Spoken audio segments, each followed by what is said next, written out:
आज से लगभग 400 साल पहले एक विदेशी कंपनी भारत में व्यापार करने के लिए आई थी।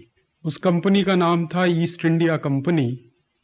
ये कंपनी इंग्लैंड की थी और इंग्लैंड के राजा ने भारत में व्यापार करने के लिए इस कंपनी को चार्टर दिया था। तो इंग्लैंड के राजा से चार्टर लेकर ईस्ट इंडिया कंपनी भारत में व्यापार करने के लिए आई। उस समय इस देश में मुगल सम्राट औरंगजेब का शासन चला करता था। इस कंपनी के अधिकारियों ने अपना सबसे पहला व्यापारिक केंद्र बनाने के लिए सूरत में कुछ जमीन ली थी। मुगल सम्राट औरंगजेब ने सूरत में कुछ जमीन जागीर में देकर ईस्ट इंडिया कंपनी का सबसे पहला व्यापारिक केंद्र खुलवा दिया। किसी को यह अंदाजा नहीं था कि जिस ईस्ट इंडिया कंपनी ने सूरत में अपना व्यापारिक केंद्र खोला है, व्यापार के बहाने, उद्योग के बहाने इस देश में कदम रखा है, वही ईस्ट इंडिया कंपनी एक दिन सारे देश को गुलाम बनाएगी। सूरत में ईस्ट इंडिया कंपनी का व्यापारिक केंद्र खुला, उसका व्यापार शुरू हुआ। व्यापार बढ़ते बढ़ते सारे सूरत में फैला। तो पहले ईस्ट इंडिया कंपनी ने सूरत के बाजार पे कब्जा किया और सूरत के बाजार पर कब्जा करने के बाद एक दिन ईस्ट इंडिया कंपनी ने पूरे सूरत पर ही कब्जा कर लिया।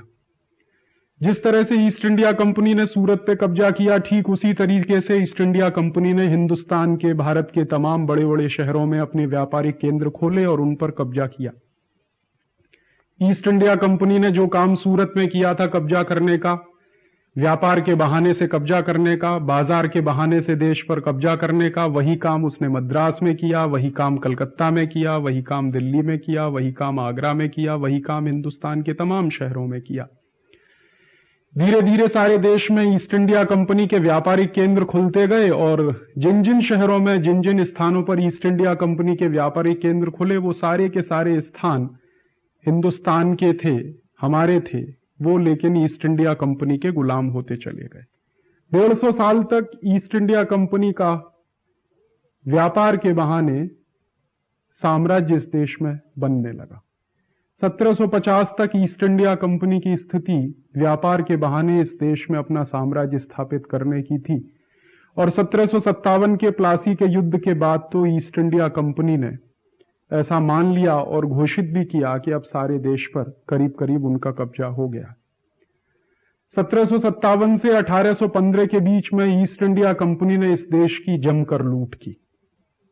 ईस्ट इंडिया कंपनी घोषित रूप से आई थी व्यापार करने के लिए, लेकिन सच्चाई यह है कि ईस्ट इंडिया कंपनी आई थी भारत की संपत्ति की लूट करने के लिए। क्योंकि सारी दुनिया जानती है, इतिहास में इस बात के प्रमाण हैं कि 17वीं शताब्दी की शुरुआत तक भारत दुनिया का सबसे बड़ा व्यापारिक और औद्योगिक केंद्र रहा। 17वीं शताब्दी की शुरुआत तक ये देश दुनिया में सबसे ज्यादा सामान बेचने वाला देश था, दुनिया में सबसे ज्यादा निर्यात करने वाला देश था। इस देश में संपत्ति बहुत थी, इस देश में पैसा बहुत था, इस देश में पूंजी बहुत थी। ये बात अंग्रेजों को मालूम थी। तो ईस्ट इंडिया कंपनी के बहाने से अंग्रेज इस देश में व्यापार करने के लिए नहीं आए थे, बल्कि ईस्ट इंडिया कंपनी के बहाने वो इस देश की संपत्ति को लूटने के लिए आए थे। तो ईस्ट इंडिया कंपनी के व्यापारिक केंद्र के खोलने के पीछे अंग्रेजों की मंशा यही थी कि धीरे धीरे सारे देश की संपत्ति पर कब्जा करना, और वो उन्होंने किया। तमाम जगह के छोटे छोटे राजा महाराजाओं पर अपनी दोस्ती का बहाना, अपने समझौते के बहाने से वहां कब्जा किया, उनकी संपत्ति अंग्रेजों के पास गई। तमाम दूसरे क्षेत्रों में अंग्रेजों ने, जहां पर समझौते नहीं हो सकते थे, जहां पर स्थानीय व्यवस्थाएं बहुत मजबूत थी, स्थानीय लोग बहुत मजबूत थे, वहां पर अंग्रेजों ने उनको दंड देकर, उनको प्रताड़ित करके, उनको मारकर, उनको पीटकर अपनी व्यवस्था में लाने का काम किया। अपने कानून, तथाकथित कानून के द्वारा लोगों को प्रताड़ित करके वहां की संपत्ति लूटने का काम किया। तो ईस्ट इंडिया कंपनी ने 150 वर्ष में 17वीं शताब्दी के शुरुआत से लेकर 1757, 1760 के आसपास तक सारे देश में व्यापारिक केंद्र खोलकर कब्जा किया और उसके बाद इस देश की एक नियमित लूट शुरू की। ईस्ट इंडिया कंपनी जब इस देश में आई थी तो मात्र 50,000 पाउंड का संपत्ति लेकर, पूंजी लेकर इस देश में वो घुसी थी। 50,000 पाउंड की संपत्ति से इस देश में व्यापार शुरू करने वाली ईस्ट इंडिया कंपनी ने 1757 से लेकर 1815 के बीच में हिंदुस्तान से लगभग 1500 करोड़ रुपए की पूंजी इंग्लैंड भेजी।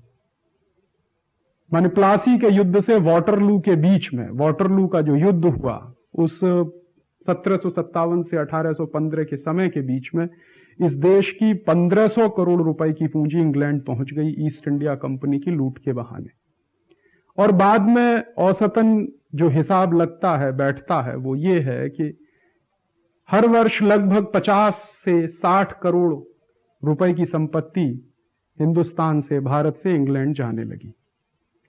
ईस्ट इंडिया कंपनी ने ये सारा जो इस देश में किया वो सब खुले व्यापार की नीति के तहत, मुक्त व्यापार की नीति के तहत, मुक्त बाजार की नीति के तहत किया। इस देश को लूटने के लिए ईस्ट इंडिया कंपनी और उसकी सरकार ने तरह तरह के कानून बनाए। अंग्रेजी सरकार इंग्लैंड में तरह तरह के कानून बनाती थी और उन कानूनों के तहत ईस्ट इंडिया कंपनी को लूट के नए नए तरीके मिलते थे। जैसे उदाहरण के लिए 1813 में ब्रिटिश पार्लियामेंट ने, ब्रिटेन की संसद ने, इंग्लैंड की संसद ने, अंग्रेजों की संसद ने एक चार्टर ऑफ फ्री ट्रेड पारित किया। ईस्ट इंडिया कंपनी को हर 20-20 साल में चार्टर दिए जाते थे। तो ऐसे ही 20-20 साल के चार्टरों के मिलने से ईस्ट इंडिया कंपनी इस देश में अपने लूट को, अपने साम्राज्य को पुख्ता करती थी, मजबूत करती थी। ऐसा ही एक चार्टर 1813 में ईस्ट इंडिया कंपनी को दिया इंग्लैंड की पार्लियामेंट की तरफ से। और 1813 का जो चार्टर ईस्ट इंडिया कंपनी को मिला वो सारा का सारा चार्टर फ्री ट्रेड के नाम पर था, मुक्त व्यापार के नाम पर था। ऐसा ही एक चार्टर 1813 में ईस्ट इंडिया कंपनी को दिया इंग्लैंड की पार्लियामेंट की तरफ से। और 1813 का जो चार्टर ईस्ट इंडिया कंपनी को मिला वो सारा का सारा चार्टर फ्री ट्रेड के नाम पर था, मुक्त व्यापार के नाम पर था। उस 1813 के चार्टर से ईस्ट इंडिया कंपनी को इस देश में तमाम तरह की सुविधाएं, तमाम तरह के नए अधिकार मिल गए। और उन सारी सुविधाओं और अधिकारों को ईस्ट इंडिया कंपनी ने इस देश को और ज्यादा लूटने में इस्तेमाल किया। तो 1757 से 1815 तक की जो लूट है उससे कई गुना ज्यादा लूट फिर 1813 के बाद इस देश में शुरू हुई।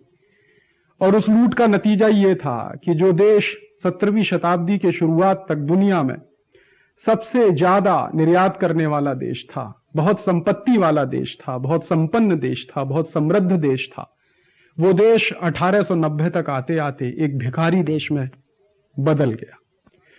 1813 में जो चार्टर मिला था ईस्ट इंडिया कंपनी को, उस चार्टर के परिणाम ये हुए कि इस देश के अच्छे वस्त्र उद्योग को ईस्ट इंडिया कंपनी के अधिकारियों ने खत्म कर दिया, समाप्त कर दिया।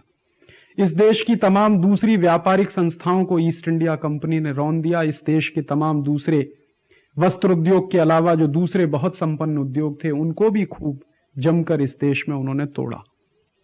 इस देश की पूरी व्यापारिक और औद्योगिक व्यवस्था को अंग्रेजों ने अपने हिसाब से तोड़ दिया, अपने हिसाब से व्यवस्थित किया, उसको रिकंस्ट्रक्ट कर दिया, सारे देश की अर्थव्यवस्था को बदल के रख दिया अपने निजी स्वार्थ के लिए, अपने निजी पैसे की लूट के लिए। तो 1813 से 1890 के बीच जो लूट हुई वो 1815 से 1757 के बीच की लूट से कई गुना ज्यादा लूट थी।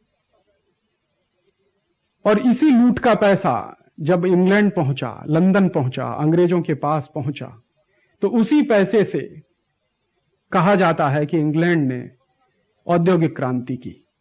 बहुत सारे इतिहासकार इस बात को मानते हैं कि अगर भारतवर्ष की लूट ना हुई होती, अंग्रेजों ने भारतवर्ष को ना लूटा होता, तो शायद कभी इंग्लैंड में औद्योगिक क्रांति हो नहीं पाती। तो अंग्रेज आए थे इस देश में लूट के लिए, अंग्रेज आए थे इस देश में संपत्ति ले जाने के लिए। और यह सही बात है कि 14वीं 15वीं शताब्दी तक इंग्लैंड दुनिया में बहुत संपन्न देश नहीं माना जाता था, बहुत गरीब देश था, बहुत पैसा नहीं था, कुछ खास नहीं था उनके पास।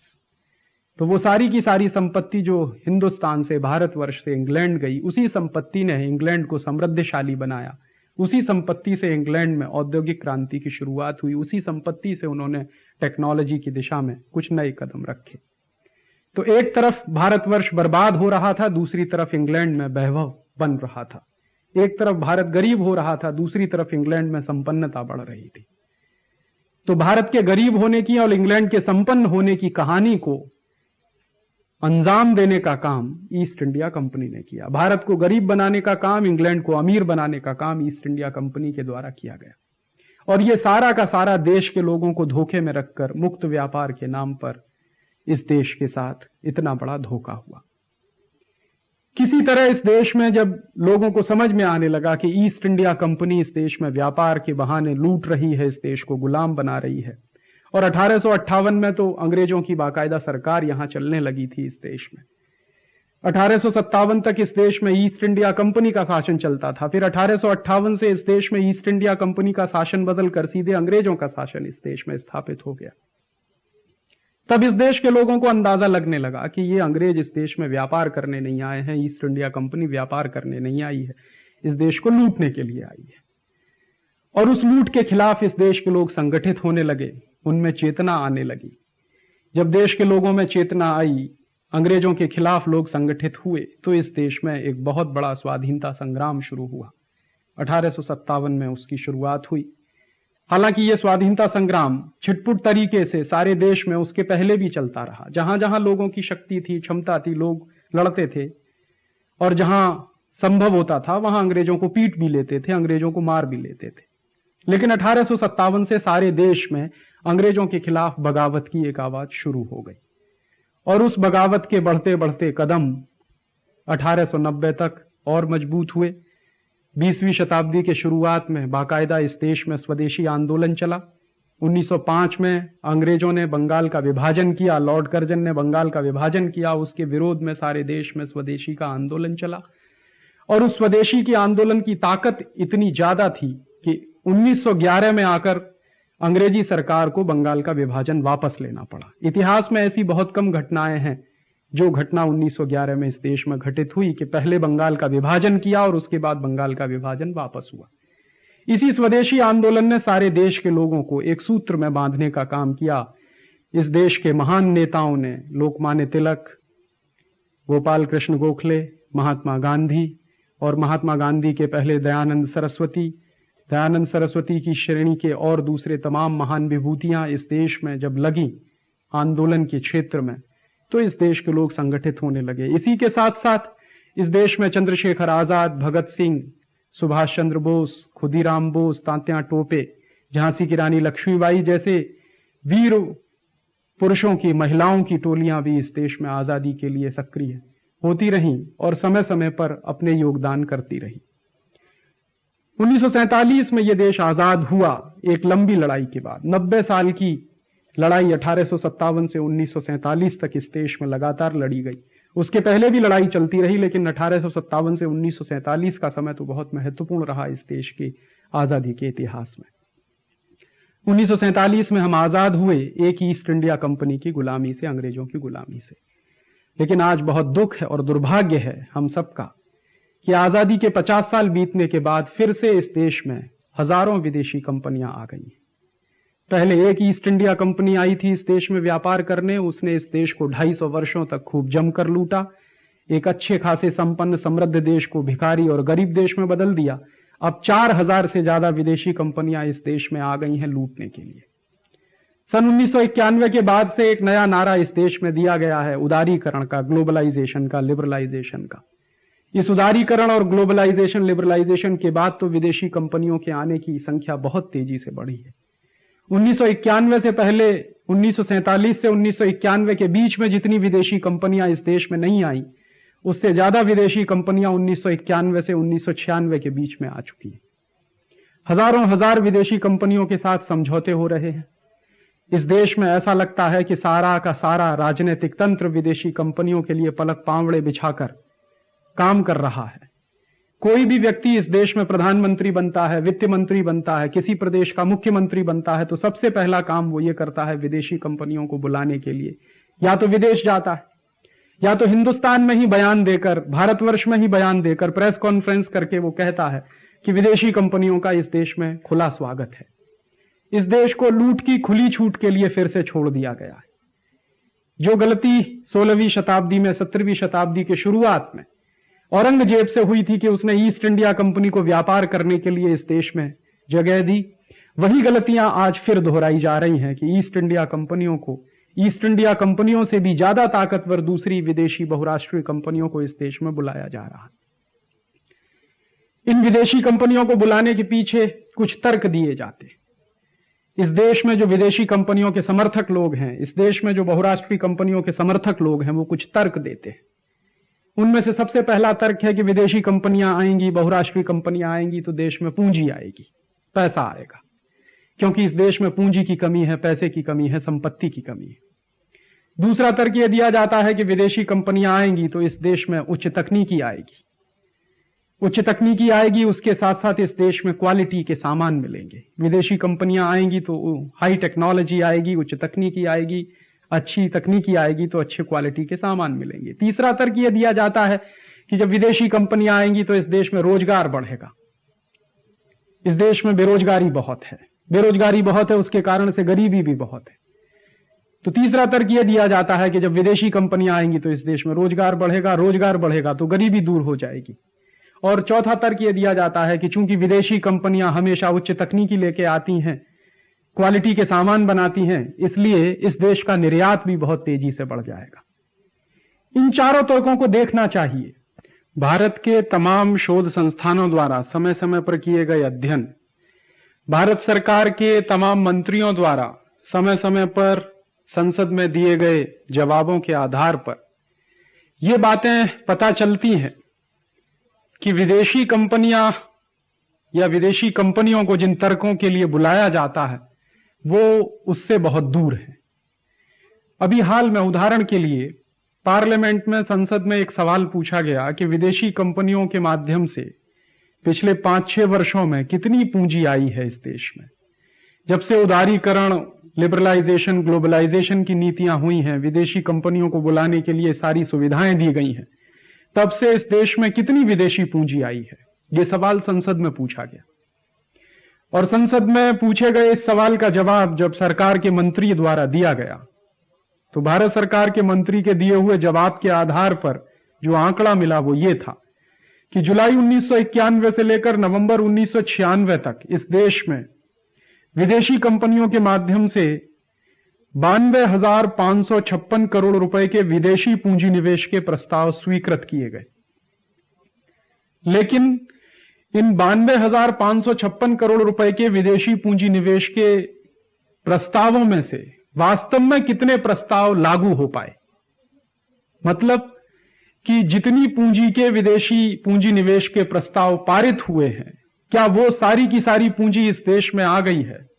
तो जवाब उसका मिलता है नहीं। हमेशा यह होता है कि जितने प्रस्ताव पारित होते हैं, स्वीकृत होते हैं, भारत सरकार जितने प्रस्तावों पर हस्ताक्षर करती है, मेमोरेंडम ऑफ अंडरस्टैंडिंग जितने साइन किए जाते हैं, उससे बहुत कम पूंजी हमेशा आया करती है। जो वास्तविक पूंजी इस देश में आती है वो बहुत कम होती है। तो भारत सरकार के ही आंकड़ों के अनुसार जुलाई 1991 से जुलाई 1996 तक 92,556 करोड़ रुपए के विदेशी पूंजी निवेश के प्रस्ताव स्वीकृत हुए, लेकिन इनमें से वास्तव में हमारे देश में जो विदेशी पूंजी आई है वो सिर्फ 19,469 करोड़ रुपए की है। अर्थात स्वीकृत पूंजी निवेश से आने वाली पूंजी मात्र 20% ही है। तो इससे अंदाजा लगता है कि कितना बड़ा ढोल पीटा जाता है विदेशी पूंजी के लिए, और वास्तव में आने वाली विदेशी पूंजी उससे बहुत कम होती है। इसको ऐसे भी कहा जा सकता है कि जितने प्रस्ताव पारित होते हैं उसकी 1/5 पूंजी ही वास्तव में इस देश में आती है। दूसरी सच्चाई एक और है कि ये जो 19,469 करोड़ रुपए की विदेशी पूंजी आई भी है विदेशी कंपनियों के प्रस्तावों के माध्यम से, ये किस तरीके से आई है, इस पूंजी का स्वरूप क्या है? तो पता चलता है कि ये जो पूंजी है उसमें से अधिकांश पूंजी या ज्यादा पूंजी तो वित्तीय पूंजी है, और वित्तीय पूंजी वो पूंजी होती है जो शेयर बाजार में या सट्टा बाजार में लगी होती है। माने शेयर बाजार और सट्टा बाजार के माध्यम से जो पूंजी आती है वो वित्तीय पूंजी कहलाती है, और वित्तीय पूंजी से कभी भी किसी देश में ना तो उत्पादन बढ़ता है ना रोजगार पैदा होता है। वित्तीय पूंजी तो शेयरों के खरीद फरोख्त में लगती है, सट्टे बाजार में, सट्टा बाजारी में लगती है। तो भारत में आई हुई जितनी विदेशी पूंजी है उसमें से चूंकि अधिकांश पूंजी वित्तीय पूंजी है, सट्टा बाजार में लगी हुई पूंजी है, शेयर बाजार में लगी हुई पूंजी है। इसलिए उस पूंजी से इस देश का कोई भला नहीं हो पाया है पिछले 5-6 वर्षों में। न तो इस पूंजी से कोई उत्पादन बढ़ा है, न तो इस पूंजी से कोई रोजगार पैदा हुआ है। यह पूंजी हार्ड मनी के रूप में आई है, और ये जो पूंजी हार्ड मनी होती है ये कभी एक देश में है और हो सकता है कुछ दिनों के बाद दूसरे देश में चली जाए। जिन विदेशी कंपनियों ने सट्टा बाजार में, शेयर बाजार में पूंजी लगाई है, जिन विदेशी वित्तीय संस्थानों ने इस देश के सट्टा बाजार और शेयर बाजार में पूंजी लगाई है, अगर उनको लगे कि भारत से ज्यादा अच्छा बाजार हांगकांग का है, या भारत से ज्यादा अच्छा बाजार चीन का है, या भारत से ज्यादा अच्छा बाजार किसी दूसरे देश का है, ताइवान का है, या भारत से ज्यादा अच्छा बाजार उनको किसी और देश का लगने लगे, तो ये सारी पूंजी तुरंत जो है क्षण भर में हमारे देश के बाजार से निकलकर उन देशों के बाजार में चली जाएगी। चूंकि यह पूंजी निवेशित नहीं है उत्पादन के लिए, रोजगार बढ़ाने के लिए, इसलिए इस पूंजी का इस देश को कोई लाभ नहीं मिलता है। तो विदेशी पूंजी के क्षेत्र में, विदेशी पूंजी के रूप में इतना बड़ा धोखा इस देश के साथ हो रहा। सरकार के ही आंकड़े यह सिद्ध करते हैं कि कोई विदेशी पूंजी आ नहीं रही है। इसके उल्टे जितनी विदेशी पूंजी आती है उससे कई गुना ज्यादा पूंजी देश के बाहर चली जाती है। सरकार के रिजर्व बैंक के ही आंकड़ों के अनुसार सन 1981 से सन 1989 के बीच में भारत में कुल विदेशी पूंजी निवेश हुआ 11,453 करोड़ रुपए का, जबकि इसी अवधि में, माने सन 1981 से 1989 के बीच में जो पूंजी भारत से बाहर चली गई वो है 13,930 करोड़ रुपए का। इसका माने है कि 11,453 करोड़ रुपए की पूंजी आई और 13,930 करोड़ रुपए की पूंजी डॉलर के रूप में इस देश से बाहर चली गई। इसी तरह जुलाई 1991 से नवंबर 1996 के बीच में जो विदेशी पूंजी भारत में आई 19,469 करोड़ रुपए की है, जबकि इसी दौर में लगभग 34,240 करोड़ रुपए की पूंजी डॉलर के रूप में भारतवर्ष से बाहर चली गई। जुलाई 1991 से नवंबर 1996 के बीच में जो प्रस्ताव स्वीकृत हुए, उन प्रस्ताव की स्वीकृति का मात्र 20% पूंजी आई, लेकिन जो 20% पूंजी आई भी, उस 20% पूंजी की वजह से हिंदुस्तान से बाहर जाने वाली पूंजी उससे लगभग दोगुनी है। 19,469 करोड़ रुपए की पूंजी आई 1991 से नवंबर 1996 के बीच में, और 34,240 करोड़ रुपए की पूंजी इस देश के बाहर चली गई। तो विदेशी पूंजी के इतने बड़े धोखे में इस देश को जो है विदेशी कंपनियों की लूट के लिए खोल दिया गया है। दुनिया भर में भी यही स्थिति है। विदेशी कंपनियां दुनिया के जिन देशों में जाती हैं वहां बहुत कम पूंजी लेकर जाती हैं, और उन देशों से जितनी ले जाने वाली पूंजी है विदेशी कंपनियों द्वारा वो कई गुना ज्यादा होती है। हमारे देश में भी विदेशी कंपनियों के कुछ आंकड़े उपलब्ध हैं जो पूंजी लेकर आती हैं इस देश में और कितनी पूंजी ले जाती हैं। सामान्यतः हर विदेशी कंपनी जितनी पूंजी लेकर आती है उससे 3 गुना ज्यादा पूंजी वो पहले ही वर्ष में कमाकर इस देश से ले जाती है। वास्तव में क्या होता है कि कोई भी विदेशी कंपनी जब इस देश में व्यापार करने के लिए आती है तो वह जो इनिशियल पेड अप कैपिटल होता है, शुरुआती दौर की जो पूंजी होती है, व्यापार शुरू करने के लिए जितनी पूंजी वो लगाते हैं वो कुल पूंजी का मात्र 5% ही होती है। तो इनिशियल पेड अप कैपिटल, शुरुआती दौर की जो चुकता पूंजी है, वो उनकी कुल पूंजी का 5% ही होती है। बाकी की 95% पूंजी ये विदेशी कंपनियां हमारे देश से ही कमाती हैं, उठाती हैं। जैसे वो शेयर बाजार में अपने शेयर्स फ्लोट करती हैं, वो शेयर बाजार के माध्यम से अपने डिबेंचर्स फ्लोट करती हैं, डिबेंचर्स उनके बाजार में बिकते हैं, शेयर्स उनके बाजार में बिकते हैं। हमारे ही देश के वित्तीय संस्थानों से कर्जा लेती हैं, हमारे ही सरकार के दूसरे विभागों से कर्ज लेती है। तो अपने देश से लाने वाली पूंजी उनकी मात्र 5% होती है और 95% पूंजी वो हमारे ही देश से लेती। तो वास्तव में बाहर से आने वाली पूंजी कुल पूंजी की तुलना में बहुत कम होती है। और जबकि ये विदेशी कंपनियां मुनाफा कमाना शुरू करती हैं तो अपनी लाई हुई पूंजी का कई गुना मुनाफा वो पहले ही वर्ष में कमा के ले जाती हैं। कुछ कंपनियों के उदाहरण दिए जा सकते हैं। बंबई के स्टॉक एक्सचेंज मार्केट के जो आंकड़े हैं उनके आधार पर यह कहा जा सकता है। उदाहरण के लिए हिंदुस्तान लीवर नाम की एक कंपनी है जो हॉलैंड की है, हमारे देश में सन 1933 में आई थी व्यापार करने के लिए। तो जब यह कंपनी हमारे देश में व्यापार करने के लिए आई सन 1933 में, उस समय इस कंपनी ने मात्र 24 लाख रुपए की पूंजी लगाई है। माने इस कंपनी का हमारे देश में इनिशियल पेड अप कैपिटल, शुरुआती दौर की जो चुकता पूंजी है, वो मात्र 24 लाख रुपए की है। जबकि आज इस कंपनी ने जो कमाई की है, हमारे देश से जो मुनाफा कमाया है, उसके आधार पर जो इस कंपनी की संपत्ति बनी है वो लगभग 563 करोड़ रुपए की है। माने मात्र 24 लाख रुपए से धंधा शुरू करने वाली हिंदुस्तान लीवर कंपनी के पास आज 563 करोड़ रुपए से ज्यादा की संपत्ति है। और यह कंपनी प्रतिवर्ष 240 करोड़ रुपए का मुनाफा नेट प्रॉफिट के रूप में कमाती है। पिछले साल 1995-1996 की जो बैलेंस शीट है इस कंपनी की, जो एनुअल रिपोर्ट है, उसके आधार पर इस कंपनी ने 240 करोड़ रुपए का नेट प्रॉफिट कमाया। इससे अंदाजा लग सकता है कि सन 1933 से यह कंपनी काम कर रही है। इसका माने इस कंपनी को हिंदुस्तान में काम करते हुए, भारत में काम करते हुए लगभग 65 वर्ष हो गए। 65 वर्ष से यह कंपनी हमारे देश में मुनाफा कमा रही है, और 65 वर्ष से जो मुनाफा ये कमा कर ले गई होगी वो 24 लाख रुपए का कई हजार गुना बैठेगा, अगर ये हिसाब निकाला जाए तो।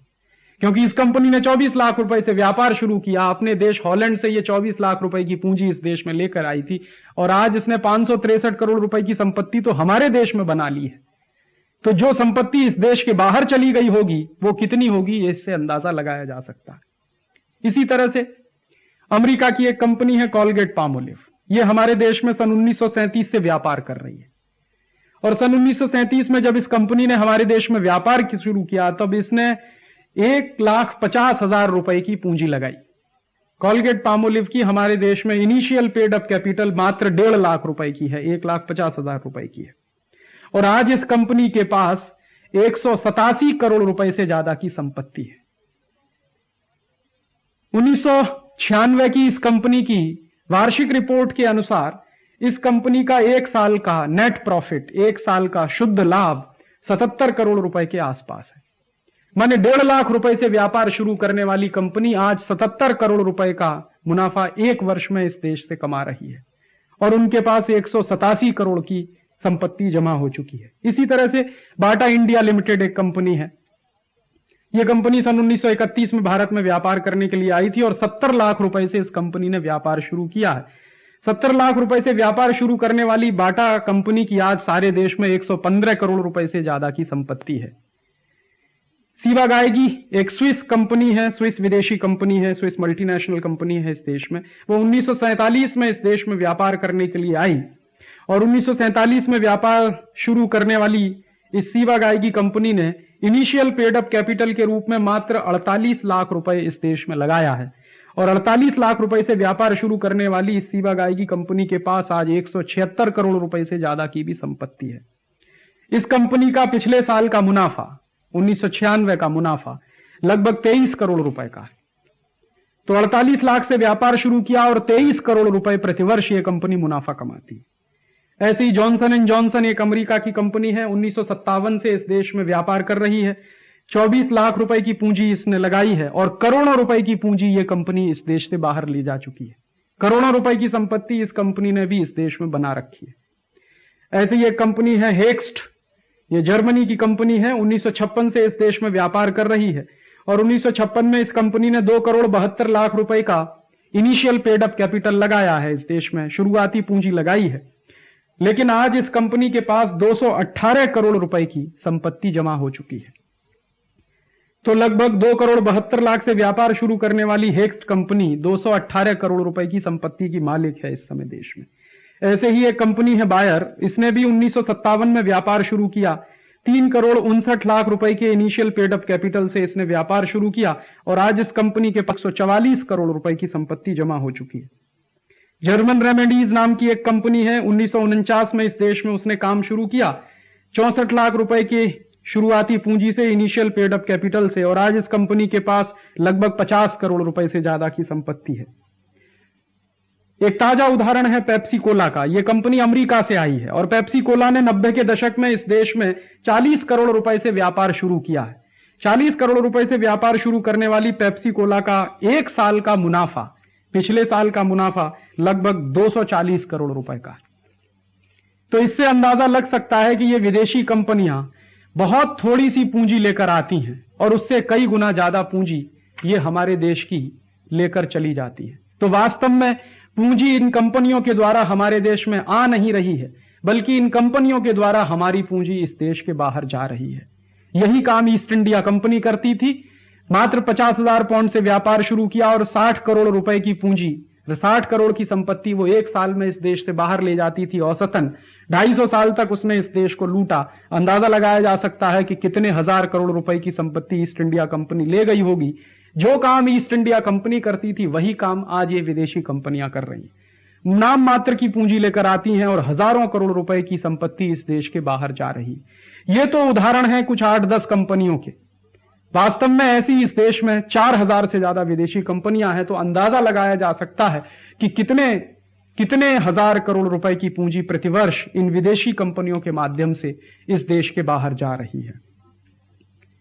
दूसरी बात, दूसरा तर्क पर मैं ये कहना चाहता हूं कि जब भी विदेशी कंपनियों के बारे में ये कहा जाता है कि ये आएंगी तो उच्च तकनीकी लेके आएंगी, ये आएंगी तो इस देश में क्वालिटी के सामान मिलेंगे, ये तर्क बहुत ही गलत है, एकदम झूठ है। कोई भी विदेशी कंपनी इस देश में बहुत उच्च तकनीकी लेके आती नहीं। माने जीरो टेक्नोलॉजी, जहां पर कोई उच्च तकनीकी की जरूरत नहीं है, ऐसे क्षेत्रों में विदेशी कंपनियों ने ज्यादा व्यापार किया और ये पिछले 50 साल का अनुभव यही कहता। हमारे यहां कोई भी विदेशी कंपनी ऐसी टेक्नोलॉजी लेकर नहीं आती जो टेक्नोलॉजी अप टू डेट हो। माने जो टेक्नोलॉजी आज यूरोप में या अमेरिका में या दुनिया के तमाम विकसित देशों में लेटेस्ट मानी जाती हो, ऐसी लेटेस्ट टेक्नोलॉजी लेके कभी कोई विदेशी कंपनी हमारे देश में काम करने नहीं आती। अधिकांश विदेशी कंपनियां जो इस देश में आई हैं वो क्या कर रही हैं? आलू के चिप्स बेच रही हैं, टमाटर की चटनी बेच रही हैं, चिप्स बेच रही हैं, चॉकलेट बेच रही हैं, टॉफी बेच रही हैं, डबल रोटी बनाकर बेच रही हैं, बोतल में पानी भर के बेच रही हैं। अभी तो कुछ कंपनियों ने मसाले बेचना शुरू कर दिया है। एक विदेशी कंपनी ने तो नमक बेचना शुरू कर दिया अन्नपूर्णा के नाम से। अब यह पूछा जा सकता है कि ये आलू का चिप्स, टमाटर की चटनी, आम का अचार या मसाले या बोतल में पानी भर के बेचना या चॉकलेट बेचना या बिस्कुट बेचना या डबल रोटी बेचना या कॉस्मेटिक्स के आइटम, सौंदर्य प्रसाधन के आइटम बेचना, ये कौन सी टेक्नोलॉजी है? दुनिया भर में ये सारे के सारे सामान शून्य तकनीकी के सामान माने जाते हैं, जीरो टेक्नोलॉजी के सामान माने जाते हैं। तो ज्यादा विदेशी कंपनियां तो इस देश में इसी क्षेत्र में आ रही हैं। और विदेशी कंपनियां ये जीरो टेक्नोलॉजी या शून्य तकनीकी के क्षेत्र में ही क्यों आती हैं? उसका कारण यह है कि यह क्षेत्र एक ऐसा क्षेत्र है जहां पर मुनाफे की गुंजाइश बहुत होती है। बहुत कम पूंजी से बहुत ज्यादा मुनाफा इस क्षेत्र से कमाया जा सकता है। कई बार लोगों को यह भ्रम रहता है कि ये विदेशी कंपनियां हैं जो भारी टेक्नोलॉजी लेके आती हैं। ये भ्रम जो है अब टूटना ही चाहिए। कोई भी विदेशी कंपनी कभी कोई भारी या लेटेस्ट टेक्नोलॉजी लेकर इस देश में आती नहीं है। उसके कई बार लोगों को यह भी भ्रम होता कि ये विदेशी कंपनियां आती हैं तो टेक्नोलॉजी के साथ साथ हमको क्वालिटी देती हैं। कोई क्वालिटी नहीं है। कई बार तो ये कंपनियां जहर बेचती हैं क्वालिटी के नाम पर। जैसे उदाहरण के लिए पेप्सी कोला या कोका कोला नाम की 2 विदेशी कंपनियां इस देश में आई हैं। दोनों अमेरिका से आई हैं और ये दोनों अमेरिका से आने वाली कंपनियां इस देश में क्या बेच रही हैं? इस देश में बोतल में पानी भर के बेच रही हैं, सॉफ्ट ड्रिंक के नाम पर। ये बोतल में भर के पानी जो बेचा जाता है, ये बोतल में भरा हुआ पानी जहर है। क्यों? क्योंकि ये जितने सॉफ्ट ड्रिंक पेप्सी कोला या कोका कोला जैसे बनते हैं, जितने ठंडे पेय पदार्थ बनते हैं पेप्सी कोला या कोका कोला के, इन सभी ठंडे पेय पदार्थों में sodium benzoate, potassium sorbate, phosphoric acid, citric acid, butylated hydroxy anisole, beta carotene, ऐसे तमाम खतरनाक रासायनिक पदार्थों का इस्तेमाल किया जाता है। और ऐसे तमाम खतरनाक रासायनिक पदार्थों का इस्तेमाल करके ही पेप्सी कोला, कोका कोला जैसे ठंडे पेय पदार्थ बनते हैं। ये सभी रासायनिक पदार्थ धीमे जहर माने जाते हैं और ये सभी ऐसे रासायनिक पदार्थ हैं जो कैंसर जैसी गंभीर बीमारियां पैदा करते हैं। तो कैंसर जैसी गंभीर बीमारियां पैदा करने वाले सामानों को मिलाकर जो पानी बेचा जा रहा है सॉफ्ट ड्रिंक के नाम पर, ठंडे पेय के नाम पर, वो क्वालिटी कैसे हो सकता है? दूसरी बात, शरीर विज्ञान के अनुसार हमेशा यह होता है कि कार्बन डाइऑक्साइड गैस शरीर में से बाहर निकाली जाती है और ऑक्सीजन गैस हम सांस के द्वारा शरीर में अंदर ले जाते हैं। लेकिन ये जितने सॉफ्ट ड्रिंक हैं, जितने ठंडे पेय पदार्थ हैं, ये सबके सब कार्बन डाइऑक्साइड से बनते हैं। इनको तकनीकी भाषा में कार्बोनेटेड वाटर भी कहा जाता है, माने कार्बन डाइऑक्साइड मिले हुए पानी है ये सब के सब। शरीर विज्ञान कहता है कि कार्बन डाइऑक्साइड को शरीर के बाहर निकालना चाहिए, ऑक्सीजन को अंदर ले जाना चाहिए। लेकिन जो भी लोग ये ठंडे पेय पदार्थ पीते हैं, सॉफ्ट ड्रिंक पीते हैं, वो शरीर विज्ञान का उल्टा काम करते हैं, माने कार्बन डाइऑक्साइड वो अंदर ले जाते हैं। और ये कार्बन डाइऑक्साइड ही है जो आपके गले के नीचे उतरते ही आपकी नाक में सनसनी पैदा करती है, माथे में सनसनी पैदा करती है, खट्टी खट्टी डकारें आती हैं। अक्सर लोग कहा करते हैं कि सॉफ्ट ड्रिंक पीते ही गले में सनसनी पैदा होती है, नाक में सनसनी पैदा होती है, दिमाग में सनसनी पैदा होती है। ये क्यों होती है? ये इसलिए है कि आप कार्बन डाइऑक्साइड पी रहे, आप जहर पी रहे। और जब भी शरीर में इस तरह के जहरीले पदार्थ आप डालेंगे तो शरीर की अपनी स्वाभाविक प्रतिक्रिया होती है, और वो स्वाभाविक प्रतिक्रिया के तहत ही शरीर मना करता है कि आप इनको मत पीजिए, लेकिन आप इनको जो है क्वालिटी प्रोडक्ट मानकर पीते चले जाते हैं। तो सच्चाई तो कुछ उल्टी ही है। विदेशी कंपनियां कोई ना तो टेक्नोलॉजी लेके आती है, ना तो कोई क्वालिटी देती है। इसी से जुड़ी हुई एक बात और समझने की है कि ये पेप्सी कोला या कोका कोला जैसे ठंडे पेय पदार्थ जो बाजार में बेचे जाते हैं 7 रुपए के, 8 रुपए के, ये 7-8 रुपए की बेची जाने वाली बोतल पेप्सी कोला या कोका कोला के कारखाने में जब बन के तैयार होती है तो मात्र इस बोतल के बनने पर 70 पैसे का खर्च आता। तो 70 पैसे में जो पानी बन के तैयार होता है, कार्बोनेटेड वाटर या सॉफ्ट ड्रिंक, वो बाजार में 7 रुपए का, 8 रुपए का बिकता है। इसका माने क्या है? इसका माने यह है कि बहुत कम कीमत में जो सामान बनता है वो हमारी जेब को काटकर बाजार में बेचा जाता है। 70 पैसे में बनने वाला सॉफ्ट ड्रिंक अगर 7 रुपए में बिकता है तो इसका माने बहुत साफ साफ है कि वो आपकी जेब से लगभग 70 गुना, लगभग 100 गुना ज्यादा पैसा निकालते। तो इतना पैसा कौन दे रहा है? हम दे रहे हैं। और यही पैसा है 240 करोड़ रुपए के रूप में हर साल पेप्सी कोला को या कोका कोला जैसी कंपनियों को मिलता है। एक और बात इस पेप्सी कोला के बारे में बतानी बहुत जरूरी है। यह अमेरिका से आई है कंपनी, हमारे देश में ठंडे पेय के नाम पर व्यापार कर रही है। इस कंपनी ने एक बहुत खतरनाक काम इस देश में शुरू किया है। वो खतरनाक काम है, अमेरिका से प्लास्टिक का कचरा लाकर यह पेप्सी कोला कंपनी हमारे देश में डालती है। अब तक यह पेप्सी कोला कंपनी 10,000 टन से ज्यादा कचरा अमेरिका से लाकर हमारे देश में डाल चुकी है। माने जो कचरा अमेरिका में प्रतिबंधित किया जाता है, जो कचरा यूरोप के देशों में प्रतिबंधित है, जिस कचरे को वहां फेंका नहीं जा सकता, जिस कचरे को वहां डाला नहीं जा सकता, उस कचरे को लाकर पेप्सी कोला हमारे देश में डाल रहा है। और हम ये मानकर बैठे हैं कि पेप्सी कोला आया है तो इस देश में क्वालिटी लेकर आया है, या पेप्सी कोला आया है तो इस देश में टेक्नोलॉजी लेकर आया। ना तो कोई क्वालिटी है, ना तो कोई टेक्नोलॉजी है। और सबसे बड़ा दुर्भाग्य क्या है इस देश का? आजादी के 50 साल के बाद भी भारत सरकार ये मानती है, सरकारी आंकड़े हैं इस बात के, कि इस देश में लगभग 2 लाख गांव में पीने का पानी नहीं है। हमारी आजादी के 50 साल बीतने के बाद भी इस देश के 2 लाख गांव में हम पीने का पानी नहीं दे पाए हैं। दूसरी तरफ इस देश के गांव गांव में पेप्सी कोला और कोका कोला जैसी रद्दी चीजें बिक रही हैं। ये आजादी का कैसा तमाशा है कि हम 50 साल के बाद भी शुद्ध पीने का पानी नहीं दे सके हैं 2 लाख गांव में, लेकिन पेप्सी कोला हर गांव में मिलता है, पेप्सी कोला हर शहर में मिलता है। क्या यह नहीं हो सकता कि जितना पैसा पेप्सी कोला इस देश से कमा रही है उतने पैसे में इस देश के लिए पानी की व्यवस्था की जा सके? और हिसाब लगाइए तो बिल्कुल स्पष्ट है कि अगर 240 करोड़ रुपए जो पेप्सी कोला को हम दे रहे हैं इस देश से, उस 240 करोड़ रुपए को पेप्सी कोला को देना बंद कर दिया जाए तो सारे देश के 2 लाख गांवों के लिए पीने के पानी की व्यवस्था की जा सकती। तो एक तरफ देश में पीने का पानी नहीं है, दूसरी तरफ पेप्सी कोला बिक रहा। यह कुछ गंभीर प्रश्न है जिसको हमको समझना चाहिए, सोचना चाहिए कि आखिरकार हम जा किधर रहे। और फिर हमको यह तय करना चाहिए इस देश में कि हमको पहले पीने का पानी चाहिए या पेप्सी कोला चाहिए। और अगर महात्मा गांधी, जिन्होंने इस देश की आजादी के लिए सबसे ज्यादा काम किया, महात्मा गांधी जिन्होंने इस देश की आजादी का इतना बड़ा सपना देखा, उस महात्मा गांधी के सपने के अनुसार तो इस देश में पहले पीने के पानी की जरूरत है, पेप्सी कोला की इस देश को कोई जरूरत नहीं।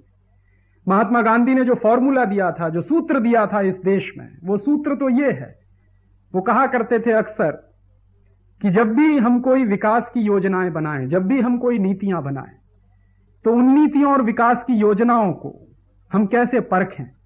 तो उसके परखने के लिए उन्होंने सूत्र दिया था कि हर उस नीति और विकास की योजना को समाज के सबसे अंतिम आदमी की तरफ ध्यान रखकर हम कसौटी पर कसें और लगे कि उस योजना से, उस नीति से उस अंतिम आदमी को क्या फायदा होने वाला है, तभी वो नीति इस देश में चलनी चाहिए। यह उनका दिया हुआ एक सूत्र है।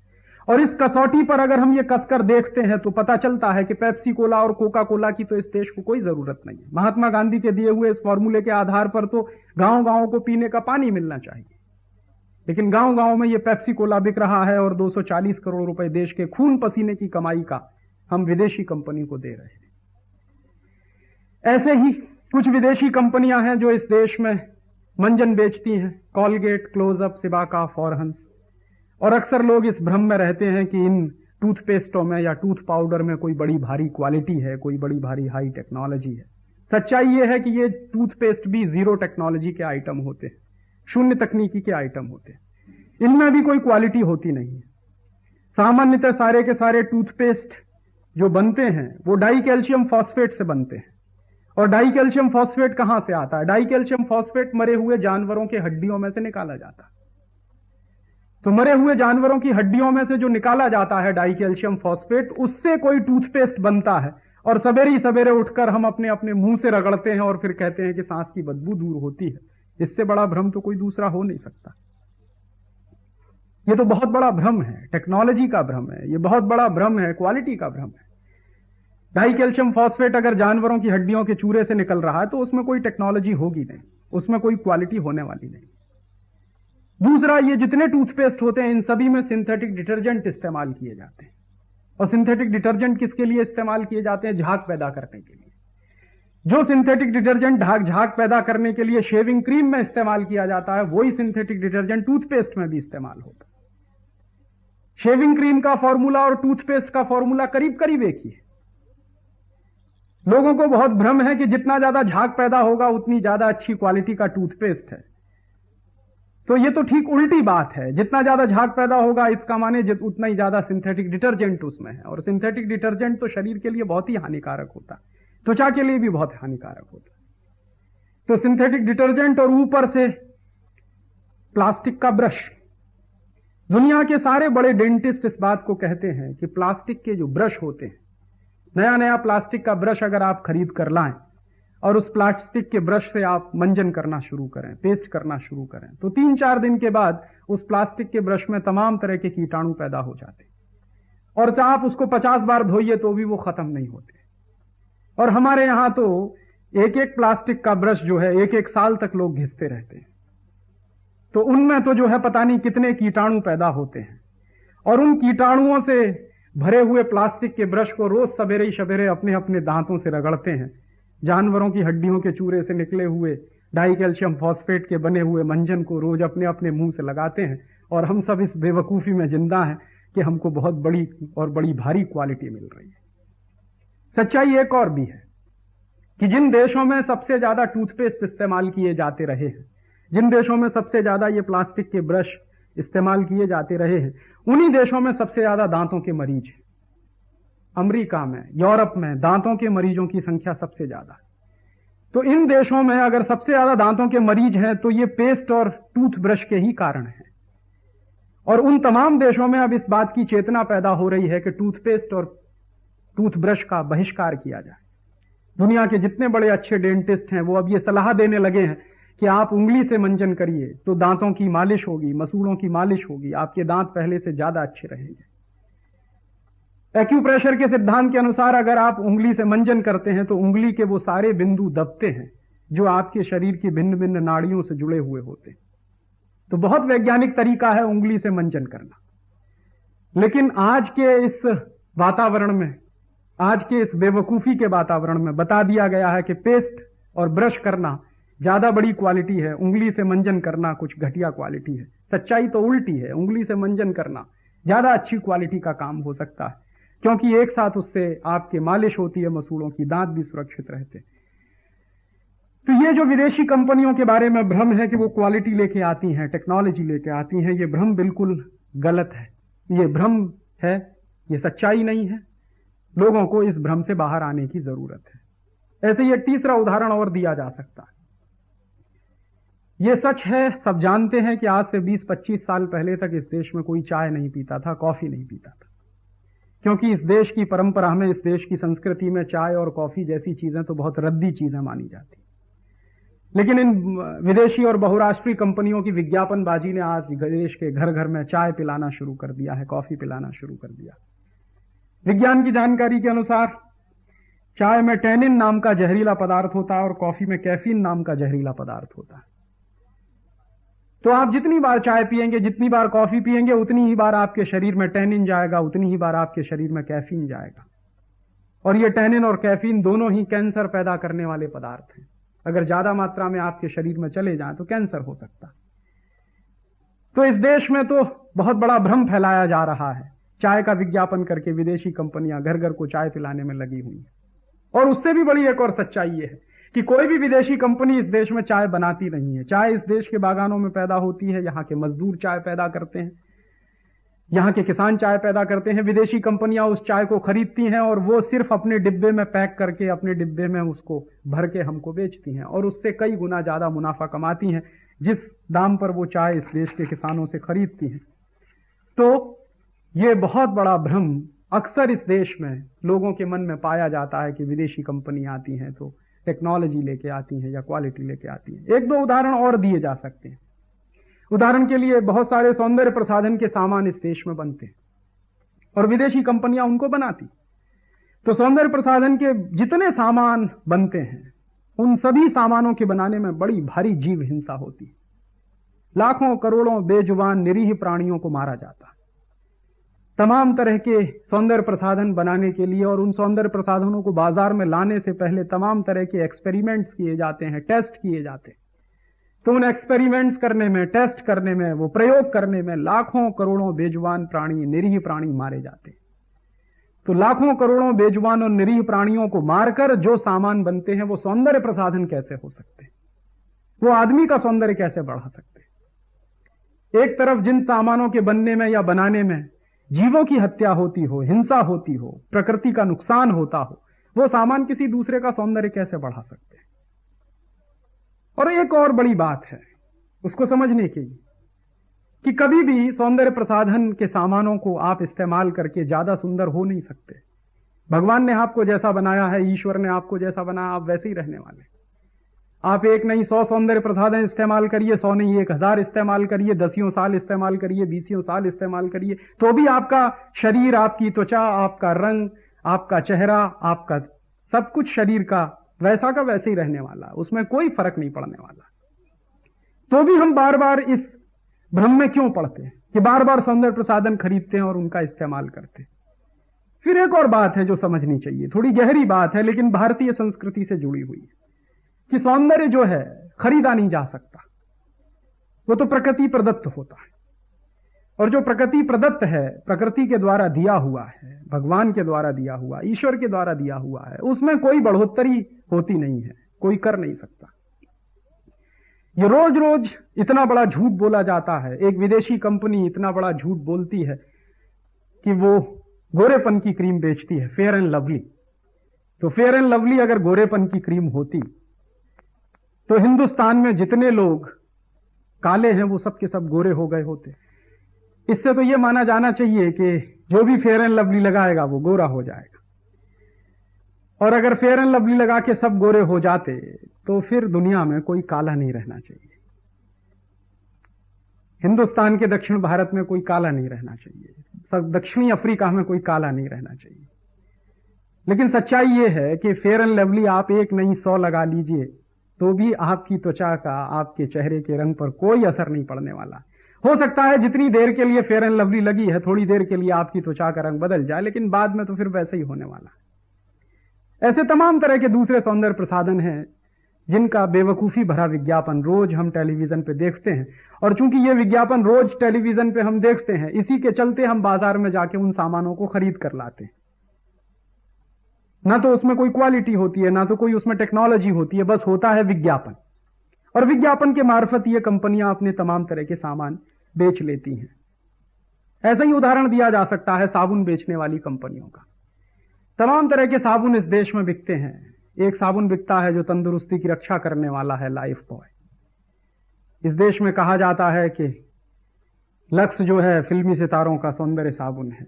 इस देश में और तमाम ऐसे साबुन बनते हैं। सच्चाई तो यह है कि ये फिल्मी सितारे साबुनों से बहुत कम नहाया करते हैं। ये तो कुछ प्राकृतिक तरीकों से, चंदन के पाउडर से या हल्दी के पाउडर से या उबटन बनाकर या ऐसे तमाम सामान इस्तेमाल करके उन सब से नहाते हैं।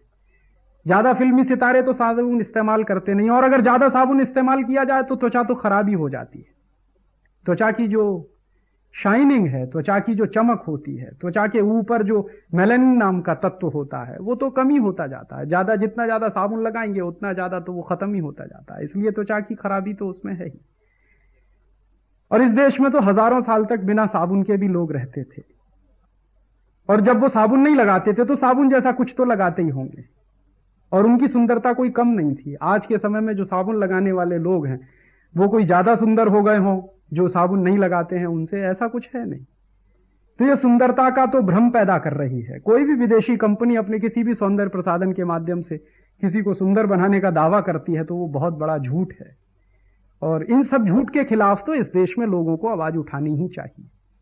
जो लोग इस झूठ के नाम पर लुट रहे हैं, अपनी जेब कटवा रहे हैं, अपना पैसा दे रहे हैं, उनको इस बारे में गंभीरता से सोचना चाहिए। उच्च तकनीकी और क्वालिटी के नाम पर इन कंपनियों के पास कुछ नहीं है सिवाय विज्ञापनबाजी के। शुद्ध रूप से इन कंपनियों के विज्ञापन बिकते हैं। इस देश में ब्रांड नेम बिकता है, और उस ब्रांड नेम को स्थापित किया जाता है विज्ञापन के द्वारा। एक एक कंपनी के एक एक सामान का दिन में 10 बार, 15 बार, 20 बार टेलीविजन पे विज्ञापन आता है, रेडियो पे आता है, अखबारों में आता है, पत्रिकाओं में छपता है, बड़े बड़े होर्डिंग्स पे लगा रहता है। एक ही एक विज्ञापन हम दिन में कम से कम 10 बार सुनते हैं, 10 बार देखते हैं, 10 बार पढ़ते हैं, तो हमारे दिमाग में वो बैठ जाता है। और बचपन से 3 साल का, 2 साल का, 1 साल का बच्चा टेलीविजन पर वही देखता है, वही सुनता है, बड़ा होता है वही से विज्ञापन देखकर सुनकर, तो उसको भी वो नाम याद हो जाते हैं। तो चूंकि विज्ञापन के नाम आदमी के दिमाग में बैठ जाते हैं, तो इसलिए उन विज्ञापनों के नाम के बैठ जाने के दम पर ही ये कंपनियां अपना सामान बेचती हैं। एक सच है, वो सच ये ऐसा है कि अगर किसी बात को, चाहे वो झूठ ही क्यों ना हो, बार बार कहा जाए, लगातार कहा जाए, कई बार कहा जाए, तो कुछ दिन के बाद, कुछ समय के बाद लगने लगता है कि यही सच है। ऐसा ही होता है।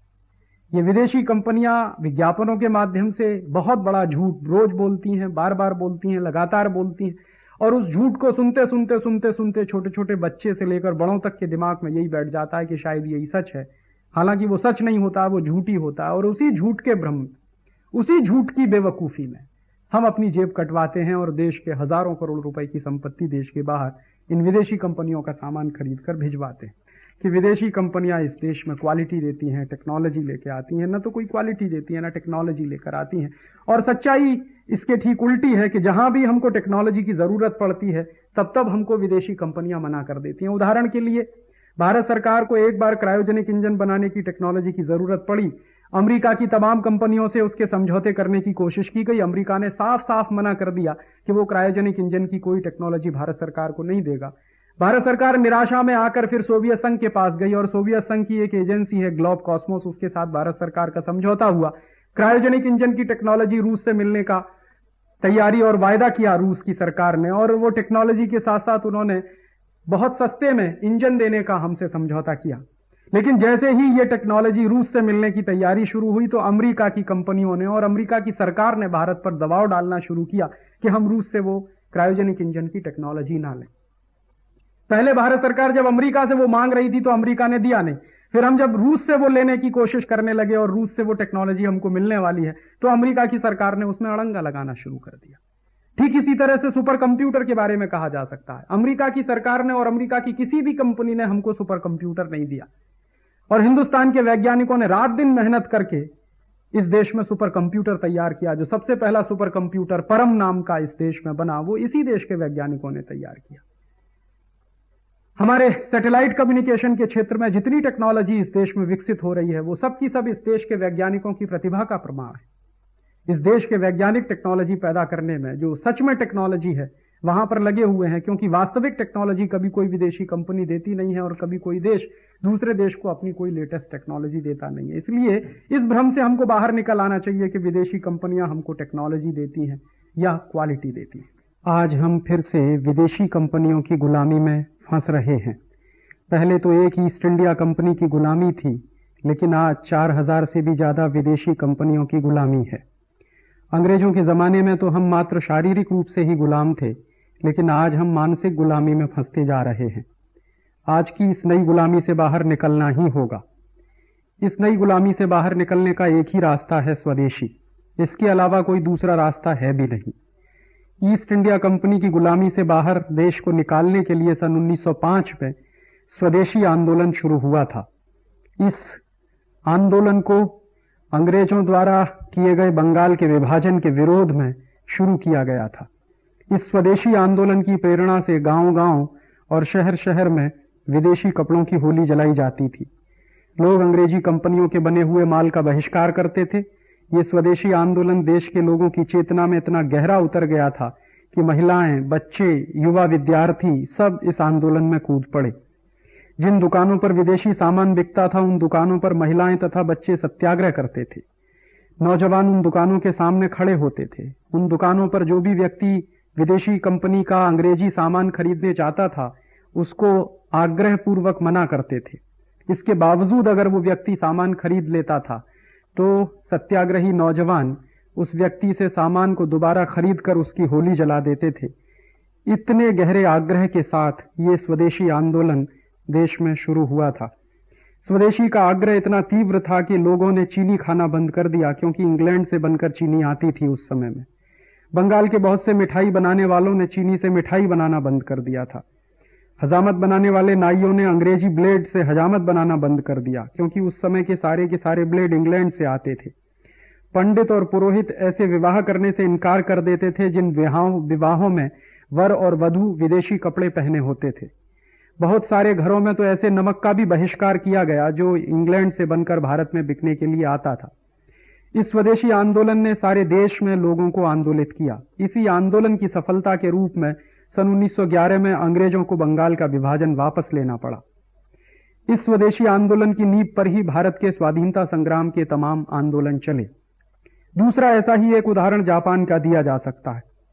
दूसरे विश्व युद्ध में अमेरिका ने 2 परमाणु बम गिराकर हिरोशिमा और नागासाकी को तहस नहस कर दिया। दूसरे विश्व युद्ध में शामिल होने पर जापान की अर्थव्यवस्था भी बुरी तरह से बर्बाद हो गई। जापान दुनिया का सबसे अधिक कर्जदार देश बन गया। इन हालातों से जापान को बाहर निकालने के लिए स्वदेशी की भावना का जापानी लोगों में प्रचार किया गया।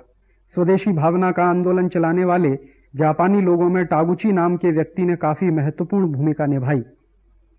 सन 1965 के बाद से जापान की तस्वीर बदलने लगी।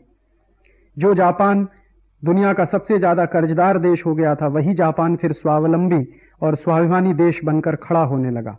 और आज का जो जापान हमारे सामने है, वह वहां के स्वदेशी आंदोलन की सफलता का ही प्रमाण है। जापानी जनता आज भी विदेशी कंपनियों के सामानों का बहिष्कार करती है। जापान के पास कोई बहुत बड़ी मात्रा में प्राकृतिक संपदा नहीं है, लेकिन जापानी लोगों में जो राष्ट्रनिष्ठा है, देशभक्ति है, आत्मगौरव है, उसी के चलते आज जापान ऐसा बना है। रूस में भी आज स्वदेशी आंदोलन चलाया जा रहा है। रूस के तो राष्ट्रपति अपनी सरकार के साथ मिलकर इस आंदोलन को चला रहे हैं। रूस की अर्थव्यवस्था को पिछले 5-7 वर्षों में बहुराष्ट्रीय कंपनियों ने बहुत बुरी तरह से बर्बाद कर दिया है। पूर्व के सोवियत संघ के एक राष्ट्रपति मिखाइल गोर्बाचोव ने ग्लोबलाइजेशन और उदारीकरण की नीतियों के तहत 90 के दशक में सोवियत संघ की अर्थव्यवस्था को बहुराष्ट्रीय कंपनियों के हवाले कर दिया। उसी का परिणाम है कि एक समय का शक्तिमान राष्ट्र आज बदहाल देश बन गया है। आज के रूस को इस बर्बादी से बाहर निकालने के लिए रूसी राष्ट्रपति बोरिस येल्सिन ने स्वदेशी आंदोलन शुरू किया है। अमेरिका में भी 18वीं शताब्दी के शुरुआत में स्वदेशी आंदोलन चला। इतिहासकार फॉकनर ने अमेरिका के स्वदेशी आंदोलन के बारे में लिखा है कि अंग्रेजों से अमेरिकियों की लड़ाई शुरू होने के पहले अमेरिकी लोगों ने अंग्रेजी माल का बहिष्कार शुरू किया। अमेरिका में इंग्लैंड का बनाया हुआ ऊनी और सूती कपड़ा बहुत बड़ी मात्रा में बिकता था। इस अंग्रेजी कपड़ों का अमेरिका के लोगों ने बहिष्कार किया। बड़ी संख्या में अमेरिका के लोगों ने संकल्प लिया कि वे भेड़ों का मांस नहीं खाएंगे। जो कसाई भेड़ों का मांस बेचेंगे उनसे मांस नहीं खरीदेंगे, जिससे कि अमेरिका में ऊनी कपड़ों को बनाने के लिए भेड़ों को बचाया जा सके। अमेरिका के घरेलू व्यवसाय में लगी हुई महिलाओं ने कपड़े बनाने का काम शुरू किया। अमेरिका के धनी से धनी लोग घर का बनाया हुआ कपड़ा पहनने लगे। अमेरिकी लोगों ने मोटा खद्दर पहनना शुरू किया और अंग्रेजी कपड़ों का बहिष्कार किया। इसी स्वदेशी आंदोलन को अमेरिकियों ने बाद में हथियारबंद लड़ाई के साथ जोड़ दिया। अंग्रेजों के खिलाफ युद्ध में अमेरिकी जनता की विजय हुई और उसके बाद अमेरिका आज जो कुछ भी है वह हम सभी के सामने है। इन उदाहरणों से स्पष्ट है कि जब भी कोई राष्ट्र गंभीर आर्थिक, राजनीतिक या सांस्कृतिक संकट में फंस जाता है तो देश की जनता को उसमें से बाहर निकलने के लिए स्वदेशी के ही रास्ते पर चलना पड़ता है। 1905 में भारत के लोगों के अभिक्रम से जो स्वदेशी आंदोलन शुरू हुआ था उसे आज फिर से करना होगा। इसके लिए विदेशी बहुराष्ट्रीय कंपनियों के सामानों का बहिष्कार करना होगा और संकल्प लेना होगा कि हम अपने जीवन में अधिक से अधिक स्वदेशी सामानों का ही उपयोग करें। इस राष्ट्र के नए निर्माण के लिए अपनी संस्कृति और अपनी भाषाओं पर गर्व करना होगा। अपने मूल्य और अपनी धरोहरों का सम्मान करें। स्वदेशी पर आधारित जीवन शैली विकसित करें। अपने मोहल्ले, अपने गांव, अपने शहरों में स्वदेशी विचारधारा का अधिक से अधिक प्रचार करें और विदेशी कंपनियों के सामानों का बहिष्कार करने के लिए लोगों को प्रेरित करें। बहिष्कार वह डायनामाइट है जो बड़े से बड़े गुलामी के पहाड़ों को तोड़ देता है। आजादी बचाओ आंदोलन पिछले 8 वर्षों से विदेशी बहुराष्ट्रीय कंपनियों के बहिष्कार की मुहिम चला रहा है। आजादी बचाओ आंदोलन देश में नई आजादी लाने के लिए प्रतिबद्ध है।